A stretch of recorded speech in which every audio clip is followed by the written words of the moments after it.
فاطمیہ foundation Barcelona کے زیر اہتمام جشن میلاد النبی اور جشن ولادت حضرت امام جعفر صادق رضی اللہ تعالیٰ عنہ کی محفل سجائی گئی۔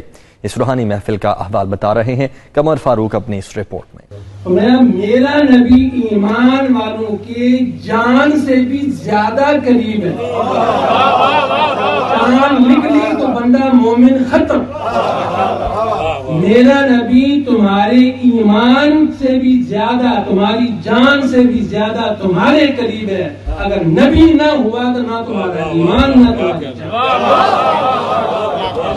اللہ سے دور ہوگے تو پھر بھی تڑپو گے، کچھ دیر تک زندہ رہو گے، یہ میرے ذوق کی بات ہے، لیکن نبی سے دور ہوگے تو ختم۔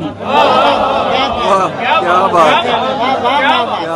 فاطمیہ فاؤنڈیشن بارسلونا کے زیر اہتمام جشن ولادت باسعادت حضرت محمد صلی اللہ علیہ وآلہ وسلم اور حضرت امام جعفر صادق علیہ السلام کی تقریب اتحاد بین المسلمین کا مظہر بن گئی۔ تقریب میں مختلف مکتبہ فکر کے علماء کرام نے شرکت کی۔ قدیر احمد خان، سعید اختر حیدری اور دیگر نعت خواہوں نے حمد و نعت پیش کی۔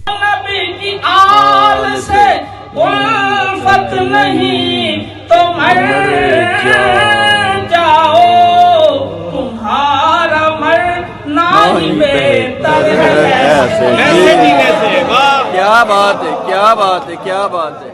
مقررین نے وحدت المسلمین کی اہمیت پر زور دیا۔ مقررین میں پاک فیڈریشن کے اسپیکر حافظ احمد، فاطمیہ فاؤنڈیشن کے خطیب دل پذیر علامہ زیغم عباس نقوی اور منہاج انٹرنیشنل اسپین کے خطیب علامہ عبدالرشید شریفی شامل تھے۔ پاک فیڈریشن بزنس کونسل کے چیئرمین سید ذوالقرنین شاہ نے شرکائے تقریب کا شکریہ ادا کیا۔ پاک فیڈریشن کے صدر چودھری ثاقب طاہر، پروفیسر طاہر، محمد شفیق تبسم، جاوید مغل، راجہ مظہر حسین اور ممبران کے علاوہ کثیر تعداد میں افراد نے شرکت کی۔